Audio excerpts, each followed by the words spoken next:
Minute Papillon. Salut, c'est Laetitia Béraud, bienvenue dans Minute Papillon, le podcast info de 20 minutes. Nous sommes le mercredi 18 septembre. Journée mondiale de la qualité de l'air aujourd'hui. Un nouvel indice de cette qualité de l'air en préparation, annonce de la ministre de la Transition écologique aujourd'hui. Cet indice intégrera notamment les mesures des particules fines très nocives, selon la ministre Elisabeth Borne. Cet indice n'a pas évolué depuis 15 ans. Quels sont les projets pour améliorer cette qualité de l'air en ville ? Au-delà de la baisse des émissions polluantes, il y a des expérimentations en cours, notamment à Poissy, où un puits de carbone capte le dioxyde de carbone, le dioxyde d'azote et les particules grâce à des microalgues. Autre test, un aspirateur à particules sur les freins des trains de la SNCF.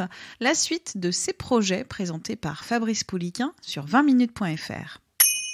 Au parc d'attractions, au musée, à l'aéroport, vous n'aimez pas attendre ? Alors, solution, vous achetez un coupe-fil et vous déboursez quelques euros. Un exemple, au parc Astérix, le coupe-fil est à 25 € pour un coût d'entrée de 40 à 50 €. Un surcoût pour le client qui ne coûte pas plus cher à l'entreprise. Et pourtant, selon les professionnels interrogés, le succès de ces coupe-fils est d'autant plus spectaculaire que les files d'attente ont plutôt tendance à se réduire. Vous n'aimez pas attendre, tant mieux, ça rapporte de l'argent. Mais pas à vous, c'est un article à retrouver sur notre site. Zep revient aujourd'hui avec une BD sur la sexualité. Ça s'appelle Happy Sex 2, 10 ans après le premier tome vendu à 400 000 exemplaires. C'est un gros succès. Alors, selon mon collègue Olivier Mirand, les 60 gags du créateur de Titeuf sont souvent très crus et très drôles.